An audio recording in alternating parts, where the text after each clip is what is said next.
Monsieur le Président.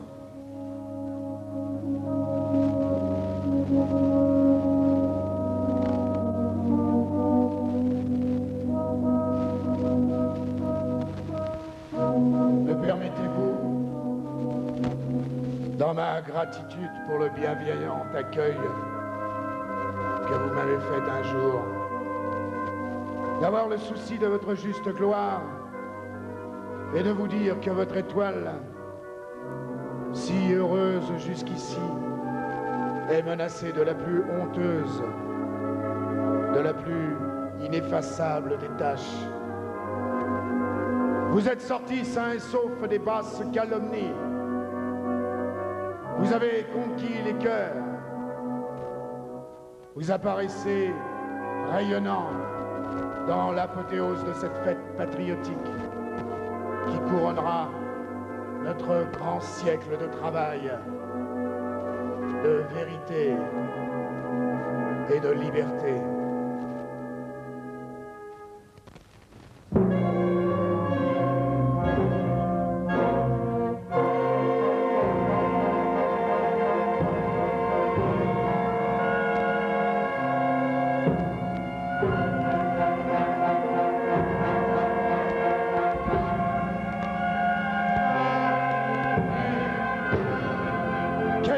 Debout sur votre nom, j'allais dire sur votre règne, que cette abominable affaire Dreyfus, un conseil de guerre vient par ordre d'oser acquitter un Esterhazy, soufflet suprême à toute vérité, à toute justice. Et c'est fini.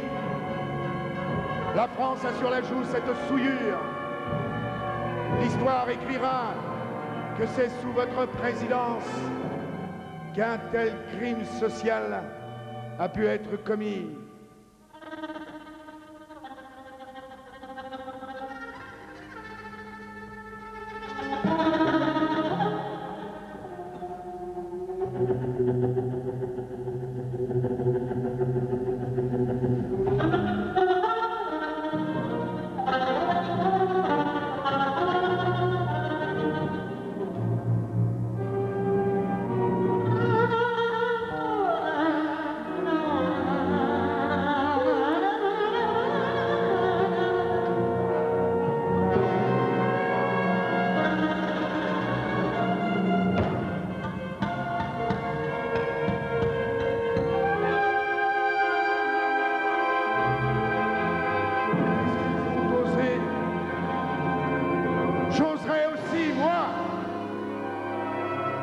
vérité, je la dirai car j'ai promis de la dire.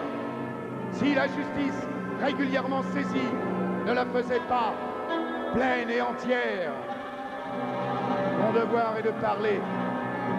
Je ne veux pas être complice. Mes nuits seraient tentées par le spectre de l'innocent qui expie là-bas, dans la plus affreuse des tortures, un crime qu'il n'a pas commis.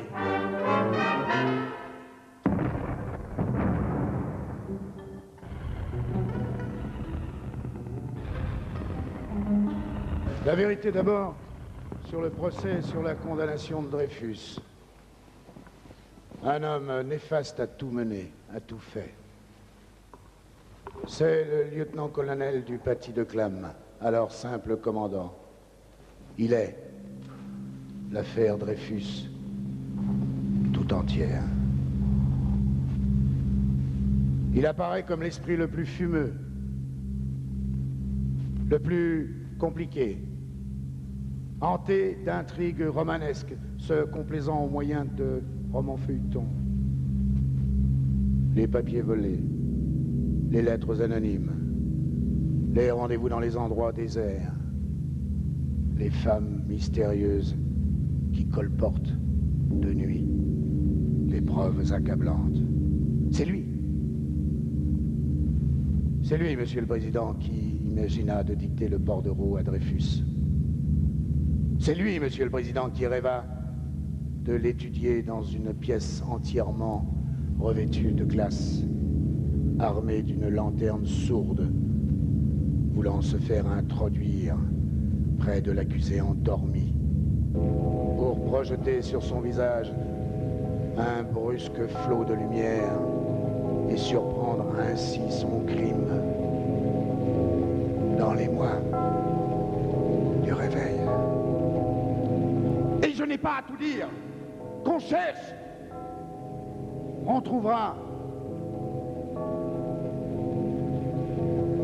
Je déclare simplement que le commandant du Paty de Clam, chargé d'instruire l'affaire Dreyfus comme officier judiciaire, est, dans les ordres, dans l'ordre des dates et des responsabilités, le premier coupable de l'effroyable erreur judiciaire qui a été commise.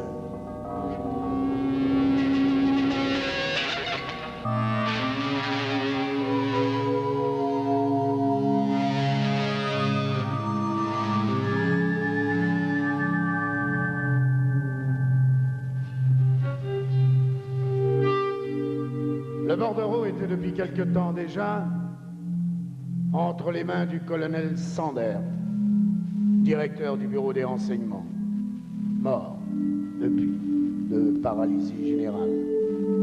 Des fuites avaient lieu, des papiers disparaissaient, comme il en disparaît aujourd'hui encore, et l'auteur du bordereau était recherché.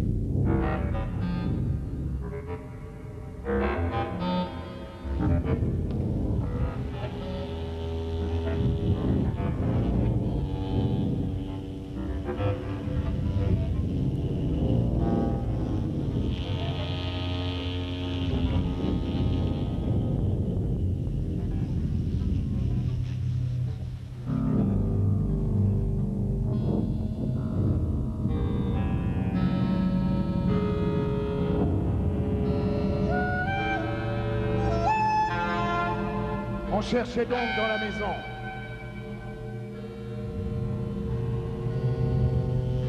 On examinait les écritures. C'était comme une affaire de famille. Un traître à surprendre dans les bureaux même pour l'en expulser. Et sans que je veuille refaire ici une histoire connue en partie, le commandant du Paty de Clam entre en scène dès qu'un premier soupçon tombe sur Dreyfus. À partir de ce moment, c'est lui seul, Monsieur le Président, qui a inventé Dreyfus. L'affaire devient son affaire. il se fait fort de confondre le traître, de l'amener à des aveux complets.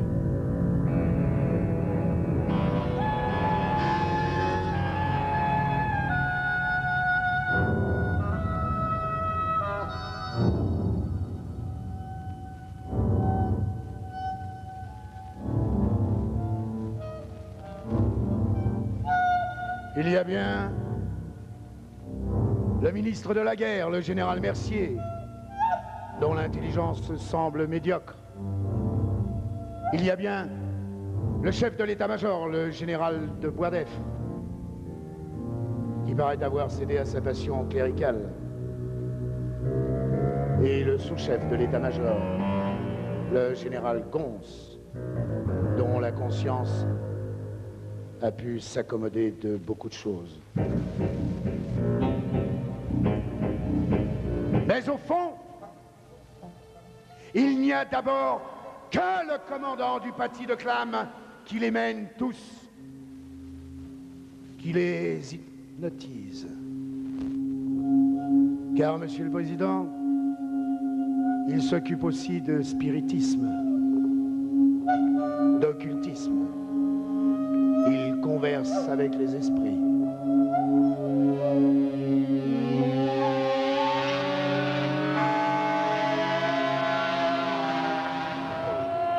On ne saurait concevoir les expériences auxquelles il a soumis le malheureux Dreyfus, les pièges dans lesquels il a voulu le faire tomber, les enquêtes folles, les imaginations monstrueuses, toute une démence torturante. Ah. Cette première affaire, elle est un cauchemar pour qui la connaît dans ses détails vrais. Le commandant du paty de Clam arrête Dreyfus, le met au secret. Il court chez Madame Dreyfus, la terrorise, lui dit que si elle parle, elle est perdue. Son mari aussi. Pendant ce temps, le malheureux s'arrachait la chair, hurlait son innocence.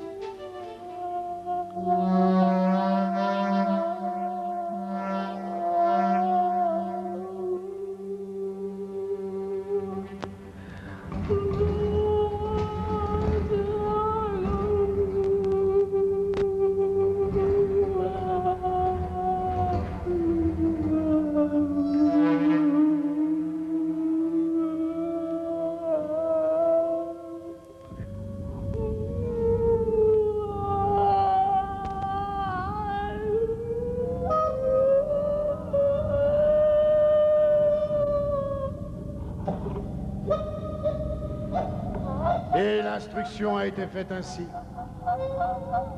comme dans une chronique du XVe siècle, au milieu du mystère,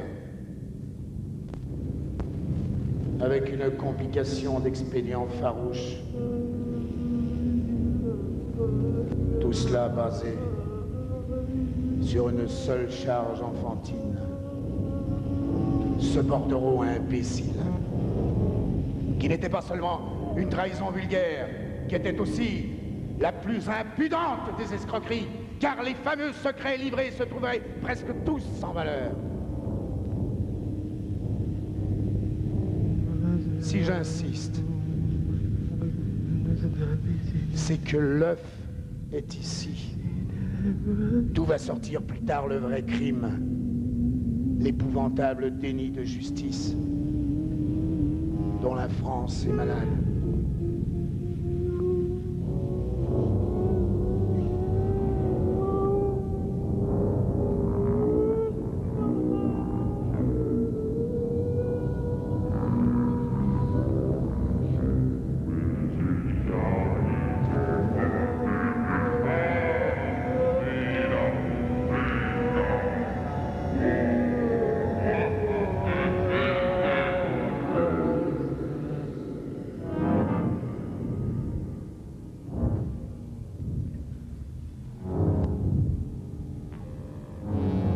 faire toucher du doigt comment l'erreur judiciaire a pu être possible. Comment elle est née des machinations du commandant du Paty de Clam. Comment le général Mercier, les généraux de Boisnef et Gonse ont pu s'y laisser prendre, engager peu à peu leur responsabilité dans cette erreur qu'ils ont cru devoir, plus tard, imposer comme la vérité sainte, une vérité qui ne se discute même pas.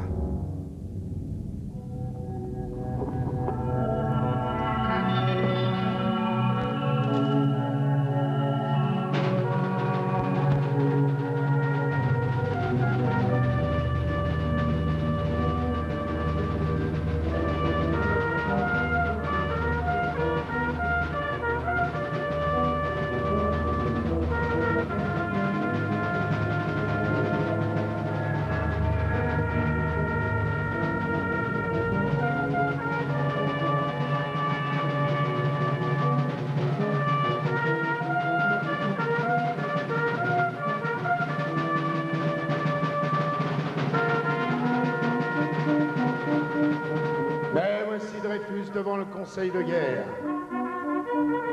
le huis clos le plus absolu est exigé.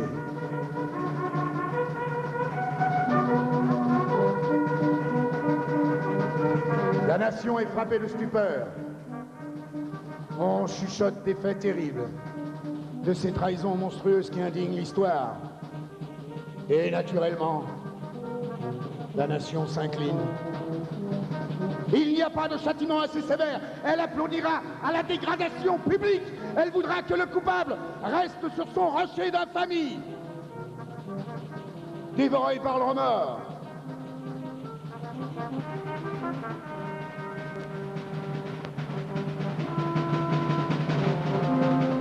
Est-ce donc vrai? Les choses indicibles, les choses dangereuses, capable de mettre l'Europe en flammes, qu'on a dû enterrer soigneusement derrière ce huis clos? Est-ce donc vrai, Monsieur le Président? Non! Il n'y a eu derrière que les imaginations romanesques et démentes du commandant du Paty de Clam. Tout cela n'a été fait que pour cacher le plus saugrenu des romans feuilletons. Et il suffit pour s'en assurer d'étudier attentivement l'acte d'accusation lu devant le Conseil de guerre.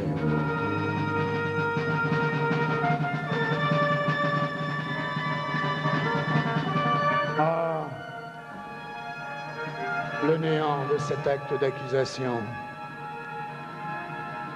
Qu'un homme ait pu être condamné sur cet acte, c'est un prodige d'iniquité. Je défie les honnêtes gens de le lire, sans que leur cœur bondisse d'indignation et crie leur révolte en pensant à l'expiation démesurée là-bas à l'île du diable. Monsieur le Président,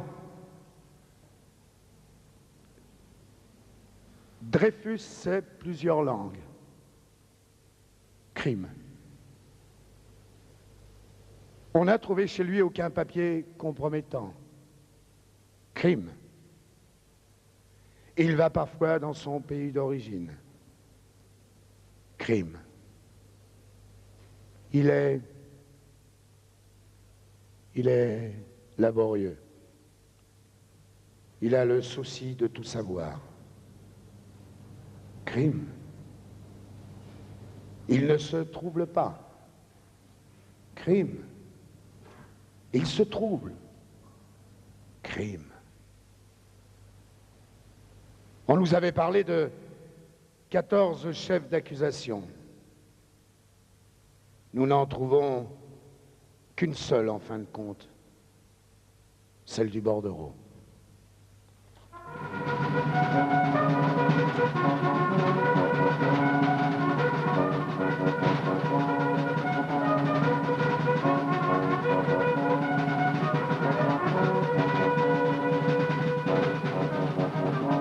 un procès de famille.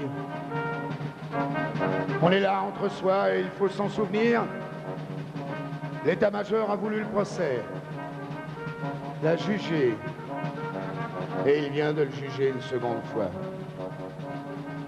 Donc, il ne restait que le bordereau sur lequel les experts ne s'étaient pas entendus. On raconte que dans la chambre du conseil, les juges allaient naturellement acquitter. Et dès lors, comme l'on comprend l'obstination désespérée avec laquelle, pour justifier la condamnation, on affirme aujourd'hui l'existence d'une pièce secrète, accablante, la pièce qu'on ne peut montrer, la pièce qu'on ne peut montrer, qui légitime tout, devant laquelle nous devons nous incliner. Le bon Dieu, invisible et inconnaissable. Je la nie, cette pièce. Je la nie de toute ma puissance. C'est un mensonge. Et cela est d'autant plus odieux et cynique qu'ils mentent impunément sans qu'on puisse les en convaincre. Ils ameutent la France. Ils se cachent derrière sa légitime émotion. Ils ferment les bouches en troublant les cœurs, en pervertissant les esprits. Je ne connais pas de plus grand crime civique.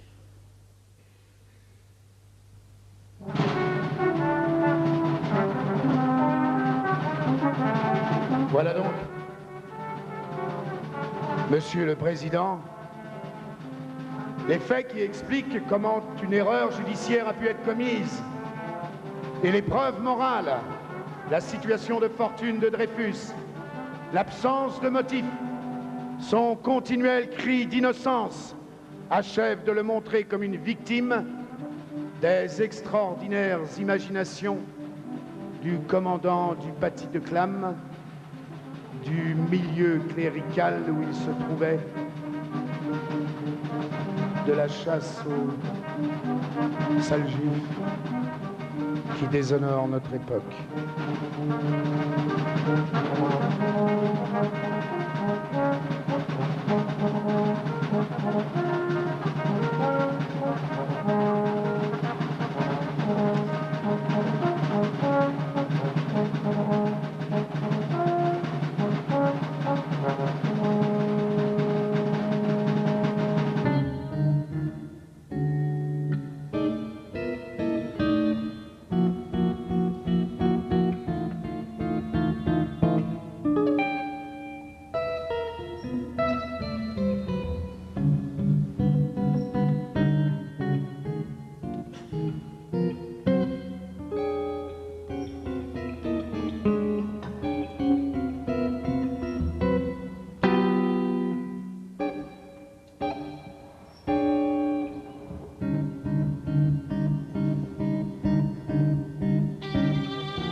Je weniger davon die Rede ist, umso besser fühlt man sich.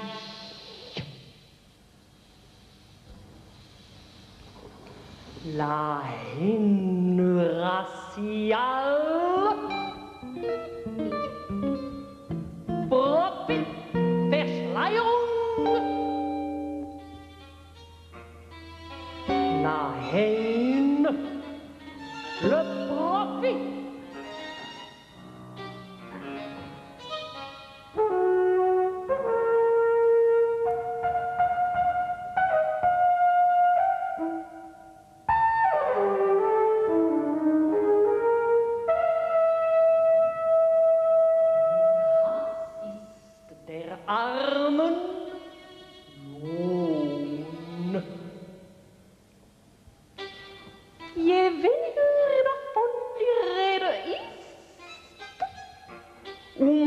beter fühlt man sich.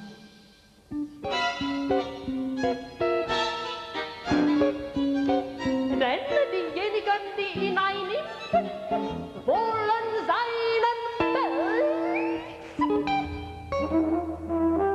sein Robenfell oder seine Schweigenauen.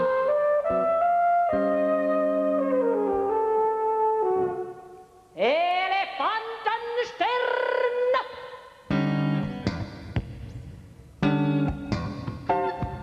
La haine est le salaire des pauvres.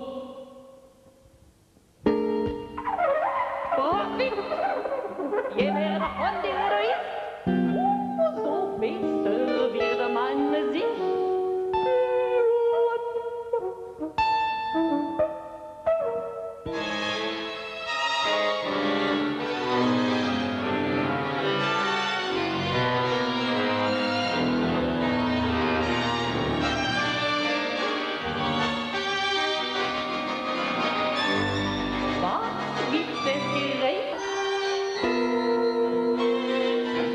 Et nous arrivons à l'affaire Esterhazy. 3 ans se sont passés. Beaucoup de consciences restent troublées profondément, s'inquiètent, cherchent, finissent par se convaincre de l'innocence de Dreyfus.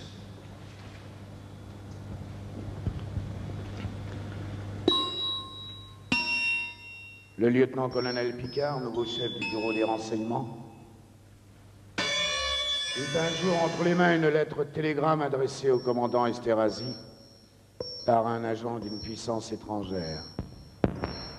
Son devoir strict était d'ouvrir une enquête. La certitude est qu'il n'a jamais agi en dehors de la volonté de ses supérieurs. Il soumit donc ses soupçons à ses supérieurs hiérarchiques.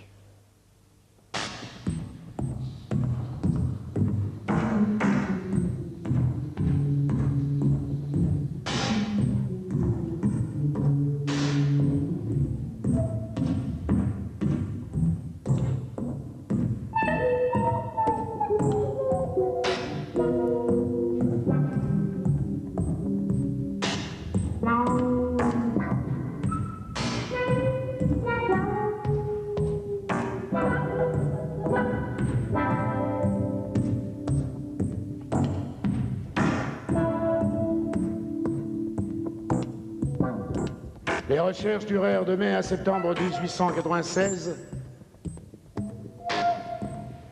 Et ce qu'il faut affirmer bien haut, c'est que le général Gonze était convaincu de la culpabilité d'Esterhazy. C'est que le colonel de Boisdeffre et le général Bilot ne mettaient pas en doute que le bordereau ne fût de l'écriture d'Esterhazy. L'enquête du lieutenant-colonel Picard avait abouti à cette constatation certaine. Mais les mois, Monsieur le Président, étaient grands, car la condamnation d'Esterhazy traînait inévitablement la révision du procès Dreyfus. Et c'était ce que le major ne voulait à aucun prix. Il dut y avoir là une minute psychologique pleine d'angoisse.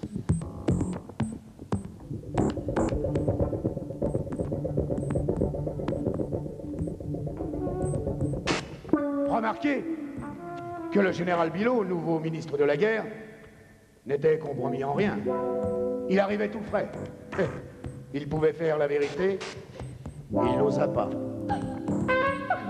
Dans la terreur, sans doute, de l'opinion publique, certainement aussi dans la crainte de livrer tout l'état-major.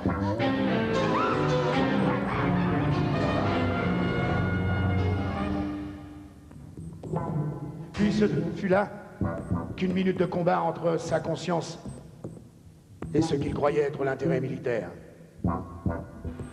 Quand cette minute fut passée, il était déjà trop tard. Il s'était engagé, il était compromis.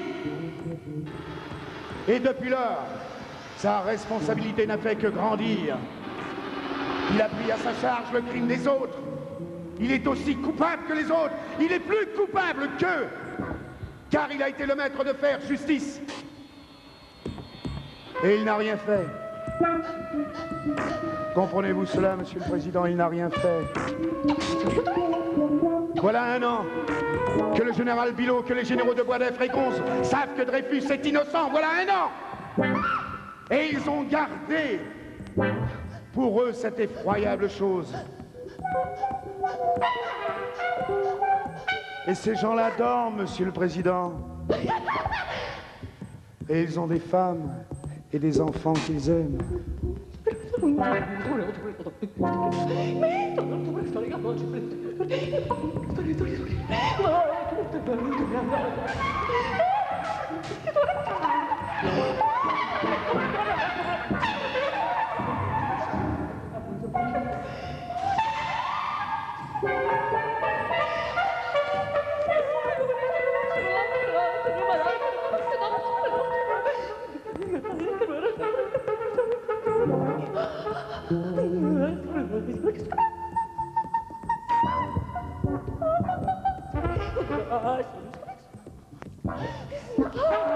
Le lieutenant-colonel Picard avait rempli son devoir d'honnête homme. Il insistait auprès de ses supérieurs au nom de la justice. Il les suppliait même. Non. Le crime était commis. L'état-major ne pouvait plus avouer son crime. Et le lieutenant-colonel Picard fut envoyé en mission. On l'éloigna de plus en plus loin, jusqu'en Tunisie, où l'on voulut même un jour honorer sa bravoure en le chargeant d'une mission qu'il aurait sûrement fait massacrer.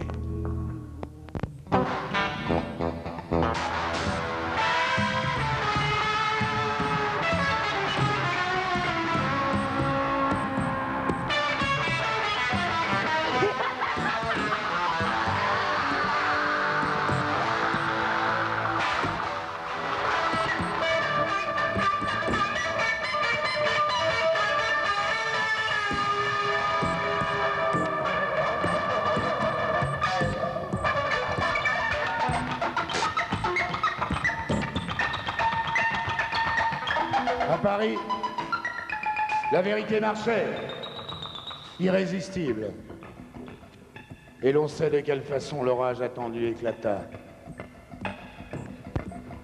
Monsieur Mathieu Dreyfus dénonça le commandant Esterhazy comme le véritable auteur du bordereau au moment où on allait déposer entre les mains du garde des Sceaux une demande en révision du procès. Et c'est ici que le commandant Esterhazy paraît.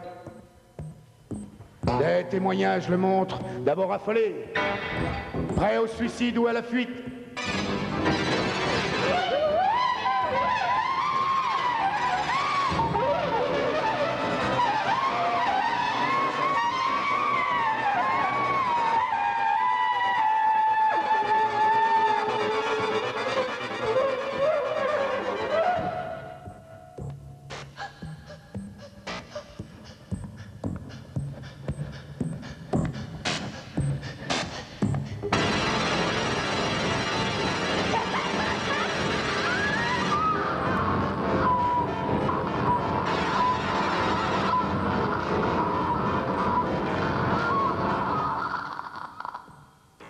Puis, tout d'un coup, il paye d'audace. Il étonne Paris par la violence de son attitude.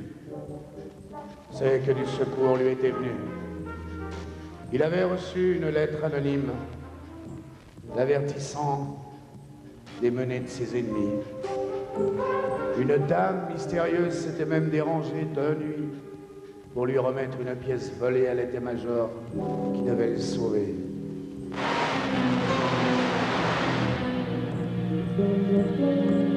Et je ne puis m'empêcher de retrouver là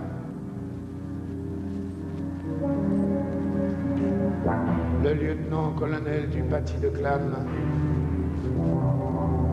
en reconnaissant les expédients de son imagination fertile, son œuvre, la culpabilité de Dreyfus était en péril. Et il a voulu sûrement défendre son œuvre. La révision du procès, mais c'était l'écroulement du roman feuilleton si extravagant, si tragique, dont le dénouement abominable a lieu à l'île du diable.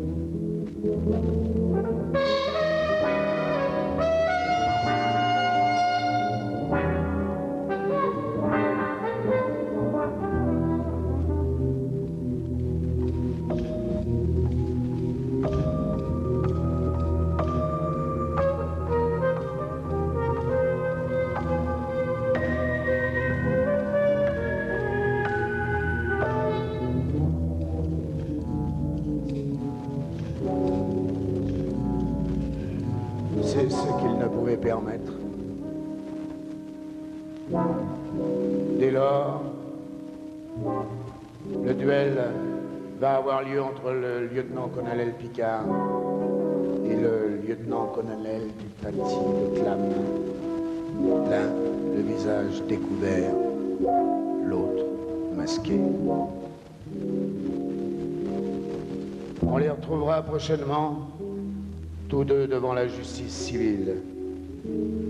Au fond, c'est toujours l'état-major qui se défend, qui ne veut pas avouer son crime, dont l'abomination grandit d'heure en heure. Oui, nous assistons à ce spectacle infâme. Des hommes perdus de dettes et de crimes dont on proclame l'innocence, tandis qu'on frappe l'honneur même, un homme à la vie sans tache. Quand une société en est là, elle tombe en décomposition.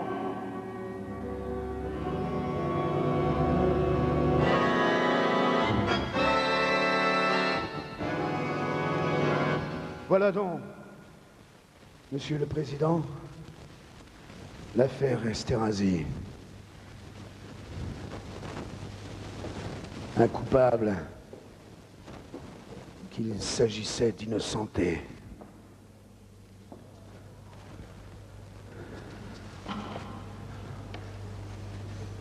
On a donc convoqué un deuxième conseil de guerre.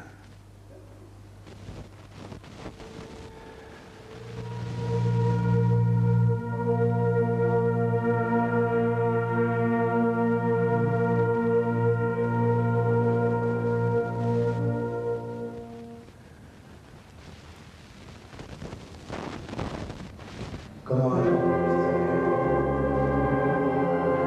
de guerre était fait ce qu'un conseil de guerre avait fait. Qui dit discipline dit obéissance.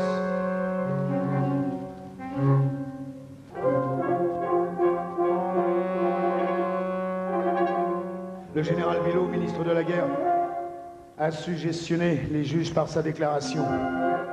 Et ils ont jugé comme ils doivent d'aller au feu sans raisonner.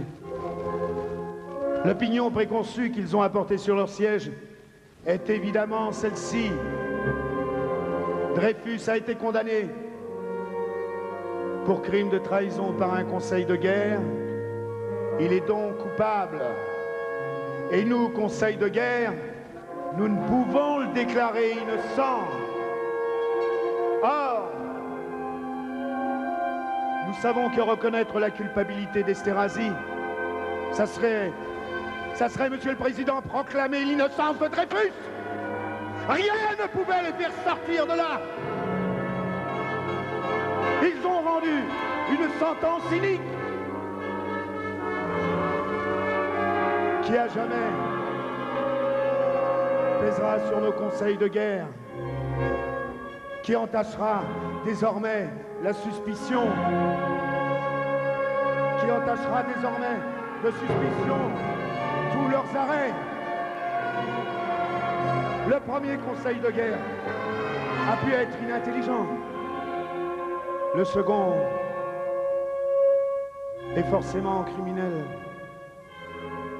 Son excuse, je le répète, est que le chef suprême avait parlé, déclarant la chose jugée inattaquable, sainte et supérieure aux hommes, de sorte que des inférieurs ne pouvaient dire le contraire. On nous parle de l'honneur de l'armée. On veut que nous l'aimions, la respections. Ah certes oui, l'armée qui se lèverait à la première menace qui défendrait la terre française, elle est tout le peuple. Et nous n'avons pour elle que tendresse et respect, Monsieur le Président. Mais il ne s'agit pas d'elle dont nous voulons justement la dignité dans notre besoin de justice. Il s'agit du sabre, le maître qu'on nous donnera demain peut-être, et baiser dévotement la poignée du sabre. Adieu. Non. Non.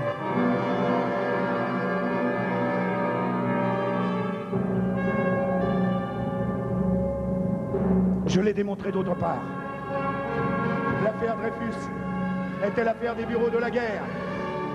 Un officier de l'état-major dénoncé par ses camarades de l'état-major, condamné sous la pression des chefs de l'état-major. Encore une fois, il ne peut revenir innocent sans que tout l'état-major soit coupable. Aussi, les bureaux, par tous les moyens imaginables, par des campagnes de presse, par des communications, des influences, n'ont-ils couvert Esterhazy que pour perdre une seconde fois Dreyfus. Quel coup de balai le gouvernement républicain devrait donner dans cette jésuitière, en s'épouvante devant le jour terrible que vient d'y jeter l'affaire Dreyfus, ce sacrifice humain d'un malheureux, d'un sale juif. Ouais. Tout ce qui s'est agité là de démence et de sottises, des imaginations folles, des pratiques de basse police, des mœurs d'inquisition et de tyrannie, le bon plaisir de quelques galonnés mettant leurs bottes sur la nation, lui entrant dans la gorge son cri de vérité et de justice, sous le prétexte menteur et sacrilège de la raison d'État.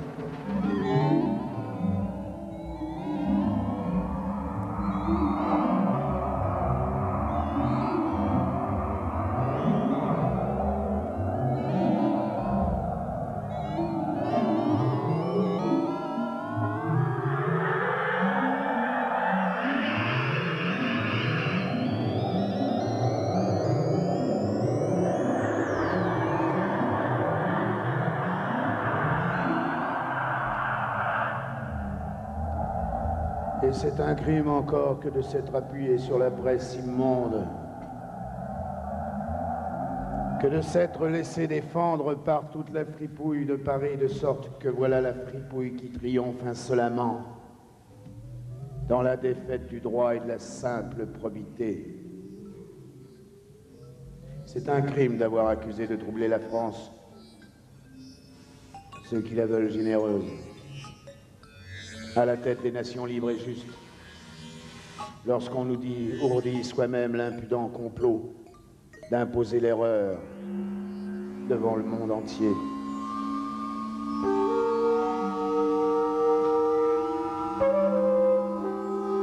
C'est un crime d'égarer l'opinion, d'utiliser pour une besogne de mort cette opinion qu'on a pervertie jusqu'à la faire délirer. C'est un crime d'empoisonner. Monsieur le Président, c'est un crime d'empoisonner les petits et les humbles, d'exaspérer les passions de réaction et d'intolérance en s'abritant derrière l'odieux antisémitisme dont la grande France libérale des droits de l'homme mourra si elle n'en est pas guérie.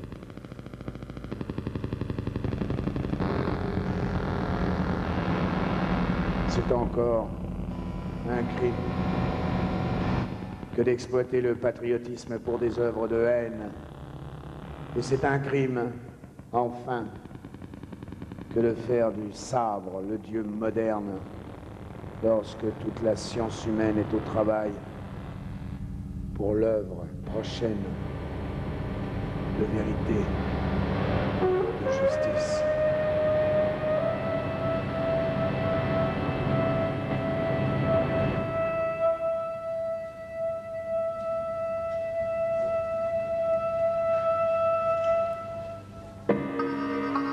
Cette vérité, cette justice que nous avons si passionnément voulu. Quelle détresse à les voir ainsi souffleter, plus méconnus, plus obscurcis.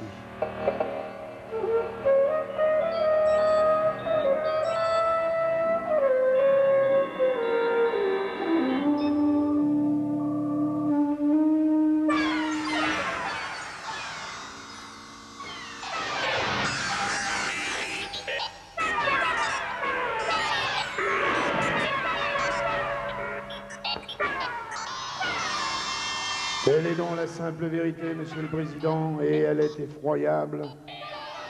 Elle restera pour votre présidence une souillure.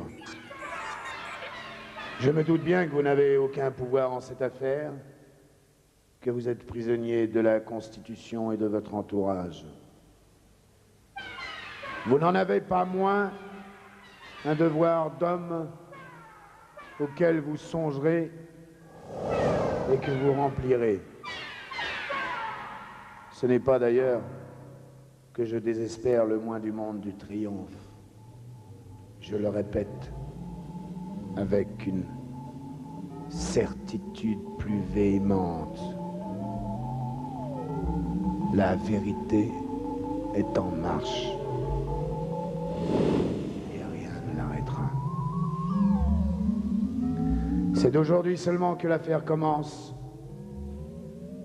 Puisqu'aujourd'hui seulement les positions sont nettes. D'une part, les coupables qui ne veulent pas que la lumière se fasse. De l'autre, les justiciers qui donneront leur vie pour qu'elle soit faite.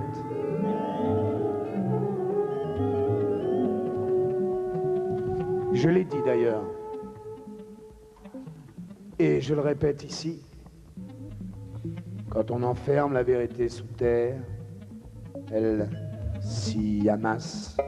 Elle y prend une force telle d'explosion que le jour où elle éclate, elle fait tout sauter avec elle.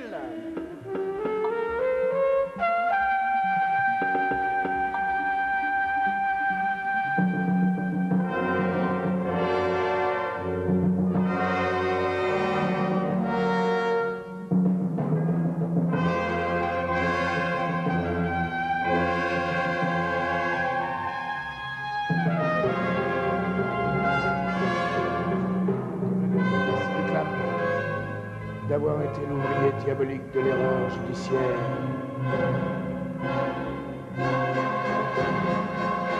J'accuse le général Mercier de s'être rendu complice d'une des plus grandes iniquités du siècle. J'accuse le général Bilot, ministre de la Guerre, d'avoir eu entre les mains les preuves certaines de l'innocence de Dreyfus et de les avoir étouffées, de s'être rendu coupable de ces crimes de lèse-humanité et de lèse-justice dans un but politique et pour sauver l'état-major compromis. J'accuse le général de Boisdeffre et le général Gonse de s'être rendus complices du même crime. L'un sans doute par passion cléricale, l'autre peut-être par cet esprit de corps qui fait des bureaux de la guerre l'arche sainte, inattaquable. J'accuse le général de Pellieu et le commandant Ravary d'avoir fait une enquête scélérate. J'entends par là une enquête de la plus monstrueuse partialité. J'accuse les trois experts en écriture, les sieurs Bellhomme, Varinard et Coire, d'avoir fait des rapports mensongers et frauduleux, à moins qu'un examen médical ne les déclare atteints d'une maladie de la vue et du jugement. J'accuse les bureaux de la guerre d'avoir mené dans la presse une campagne abominable pour égarer l'opinion et couvrir leurs fautes. J'accuse enfin le premier conseil de guerre d'avoir violé le droit en condamnant un accusé sur une pièce restée secrète. Et j'accuse le second conseil de guerre d'avoir couvert cette illégalité par ordre en commettant à son tour le crime juridique d'acquitter sciemment un coupable.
En portant ces accusations, je n'ignore pas, Monsieur le Président, que je me mets sous le coup des articles 30 et 31 de la loi sur la presse du 29 juillet 1881 qui punit les délits de diffamation. Et c'est volontairement que je m'expose. Quant aux gens que j'accuse, je ne les connais pas. Je ne les ai jamais vus. Je n'ai contre eux ni rancune, ni haine. Ils ne sont pour moi que des entités les esprits de malfaisance sociale.